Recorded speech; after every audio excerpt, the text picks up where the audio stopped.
పాకిస్తాన్లో మరొకసారి మిలిటరీ పాలన రాబోతోందా? మొహసిన్ నఖ్వీ చేసిన కామెంట్స్ ఈ అనుమానానికి బలం చేకూర్చేలాగా ఉన్నాయి. మొహసిన్ నఖ్వీ ఏమంటారంటే పాకిస్తాన్ పాలన పూర్తిగా ఫెయిల్ అయిపోయింది అంటూ ఆయన కామెంట్ చేశారు. మొహసిన్ నఖ్వీ ఎవరో సామాన్యమైన వ్యక్తి కాదు. పాకిస్తాన్ అంతర్గత వ్యవహారాల శాఖ మంత్రి. అటువంటి ఒక కీలక స్థానంలో ఉన్న వ్యక్తి ఏకంగా ఆ దేశ ప్రభుత్వమే పాలనే ఫెయిల్ అయిపోయింది అంటూ కూడా కామెంట్ చేస్తున్నారు. దట్టు ఆ ప్రభుత్వంలో ఆయన భాగస్వామి కూడా. పాకిస్తాన్ అంతర్గత వ్యవహారాల శాఖ మంత్రి అంటే భారత్లో కేంద్ర హోంమంత్రి స్థాయితోటి సమానం. అంటే ఆ స్థాయి వ్యక్తి పాకిస్తాన్ పాలనా పరంగా ఫెయిల్ అయింది అంటూ కూడా కామెంట్ చేస్తున్నారు. కాబట్టే మరోసారి పాకిస్తాన్లో మిలిటరీ పాలన రాబోతోందా అనే అనుమానాలు కలుగుతాయి. మొహసిన్ నఖ్వీ ఈ పాకిస్తాన్ చీఫ్ మార్షల్ అసిమ్ మునీర్కి చాలా దగ్గరి వ్యక్తి కింద భావిస్తారు. అసిమ్ మునీర్ పాకిస్తాన్ చీఫ్ మార్షల్, ఆయన ఒక డిఫాక్టో హెడ్ కింద ఉన్నారు. ఒక పక్క పాకిస్తాన్ ప్రధాని షహబాజ్ షరీఫ్ ఒక హెడ్గా ఉన్నా లేకపోతే పాలనా వ్యవహారాల్ని ఆయనే చూసుకుంటున్నారు, ప్రజాస్వామ్యబద్ధంగా ప్రభుత్వం నడుస్తోంది అని పైకి కనిపించినప్పటికీ కూడా ఒక డిఫాక్టో హెడ్గా అసిమ్ మునీర్ మనకి ప్రధానంగా కనబడుతూ ఉంటారు. అసలు మాన్సూన్ ప్రిపేర్డ్నెస్ గురించి కానీ లేకపోతే ఈ అణ్వాయుధాలకి సంబంధించి ఒక స్ట్రాటజిక్ భేటీలు కానీ ఇవన్నీ కూడా అసిమ్ మునీర్ నేతృత్వంలోనే జరుగుతూ ఉండడం కూడా మనం చాలా కాలంగా చూస్తున్నాం. ఈవెన్ అమెరికా వెళ్ళిన బృందంలో కూడా మనకి అసిమ్ మునీర్ లాంటి ఒక వ్యక్తి కనిపిస్తూ ఉంటారు. అంటే షహబాజ్ షరీఫ్ ప్రజాస్వామ్యబద్ధంగా ఎన్నుకోబడిన ఒక ప్రభుత్వానికి అధిపతి అయినప్పటికీ కూడా అసిమ్ మునీర్ అనే వ్యక్తి ఒక డిఫాక్టో హెడ్ కింద అక్కడ వ్యవహరిస్తున్నారు. సో అసిమ్ మునీర్కి అత్యంత దగ్గరి వ్యక్తి ఈ మొహసిన్ నఖ్వీ అనే ఈ మంత్రి అన్నమాట. సో ఆయన నోటిలోంచి వచ్చిన ఈ వ్యాఖ్యలే పాకిస్తాన్లో మరొకసారి మిలిటరీ పాలన రాబోతోందా అనే అనుమానాలకి కారణం. పాకిస్తాన్ పరిస్థితి ప్రస్తుతం అల్లకల్లోలంగా ఉంది. అంతర్గతంగా చాలా సవాళ్లను ఎదుర్కొంటోంది పాకిస్తాన్. ఒకవైపు బలూచ్ లిబరేషన్ ఆర్మీ వరుసగా దాడులు చేస్తోంది. పాకిస్తాన్కి సంబంధించిన మిలిటరీ వాహనాలపైనే దాడి చేస్తోంది. అదేవిధంగా ఆర్మీ ఆఫీసర్స్ని చంపేస్తోంది. ఆత్మాహుతి దాడులకు కూడా పాల్పడుతోంది. దీంతో ఏకంగా చైనా నిర్మిస్తున్న ఈ ఈపీఈసీ కారిడార్ నిర్మాణానికే పెద్ద ఆటంకం కలిగిన పరిస్థితి. మరోవైపు పిఓకేలో పరిస్థితులు కూడా మనం చూస్తున్నాం. పిఓకేలో పాక్ ఆక్యుపైడ్ కాశ్మీర్, ఇక్కడ పరిస్థితులు అయితే అత్యంత తీవ్రంగా ఉన్నాయి.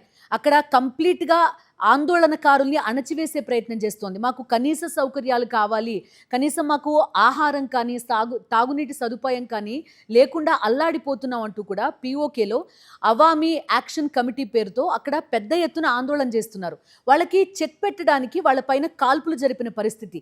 ఏకంగా డజన్ల సంఖ్యలో ఈ నిరసనకారులు ఎటువంటి ఆయుధాలు లేకుండా శాంతియుతంగా నిరసన చేస్తున్నప్పటికీ కూడా డజన్ల సంఖ్యలో అక్కడ నిరసనకారులు చనిపోయిన పరిస్థితి.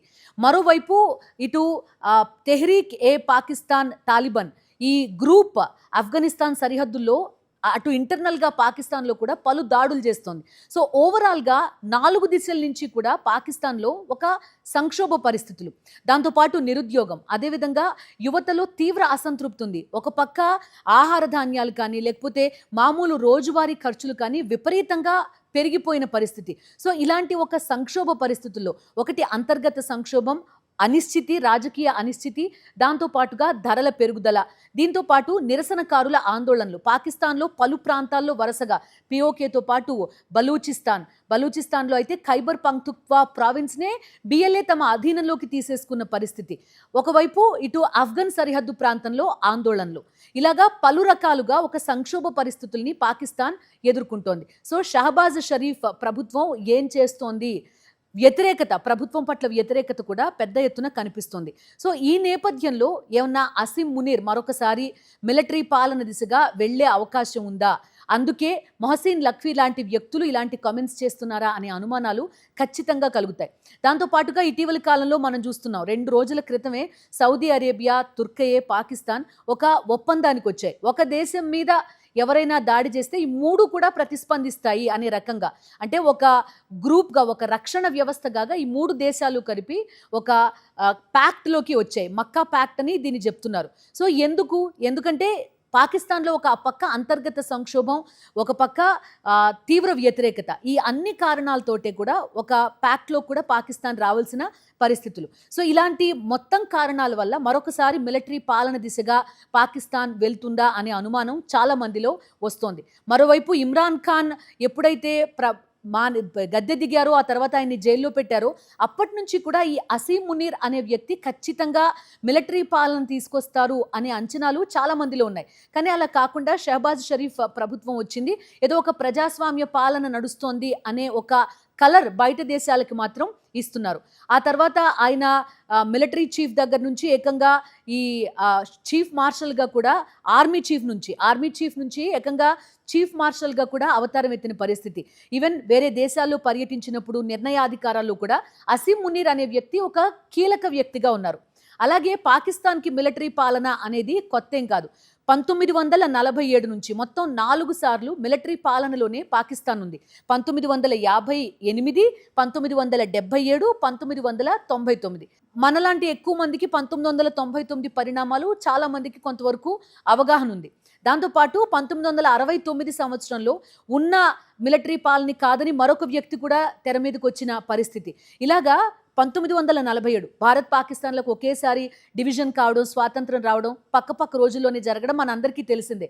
ఆ తర్వాత పూర్తి ప్రజాస్వామ్య ప్రభుత్వం భారత్లో ఉంటే అక్కడ మిలిటరీ పాలన ప్రభుత్వం. ఈవెన్ ప్రజాస్వామ్య ప్రభుత్వం ఉన్నప్పటికీ కూడా మిలిటరీ ఎప్పుడు టేక్ ఓవర్ చేస్తుందో అనే భయం పాకిస్తాన్లో చాలా కనిపించింది.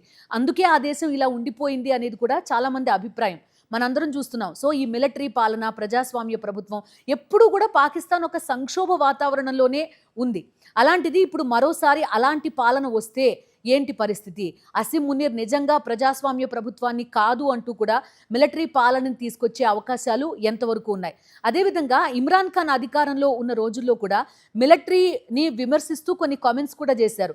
ఇదే విధంగా పాకిస్తాన్ ఉంటే పూర్తిగా 3 ముక్కలు అయిపోతుంది అంటూ కూడా ఆయన కామెంట్ చేసిన పరిస్థితి. ఎందుకంటే ఒక పక్క బలూచిస్తాన్ ప్రత్యేకంగా మాకు ఒక రాష్ట్రం కావాలని అడుగుతోంది. ఒక పక్క పిఓకేలో ఆందోళనలు, ఏ సమయంలో ఏం జరుగుతుందో తెలియని పరిస్థితి. ఇలాగా పాకిస్తాన్ 3 ముక్కలు అయిపోతుంది ఇలాంటి వాతావరణమే ఉంటే కనుక అంటే అప్పట్లోనే ఇమ్రాన్ ఖాన్ ఈ విధంగా కామెంట్ చేయడం కూడా మనం చూసాం. మరోసారి మరి ఆల్మోస్ట్ ఒక 5-6 ఏళ్ల తర్వాత ఇప్పటికీ కూడా పాకిస్తాన్ అదే వాతావరణంలో కనిపిస్తోంది. మరోసారి మిలిటరీ పాలన దిశగా వెళ్తోందా అనే అనుమానాలు రోజు రోజుకి బలపడేలాగా ప్రస్తుతం పాకిస్తాన్లో పరిణామాలు ఉన్నాయి.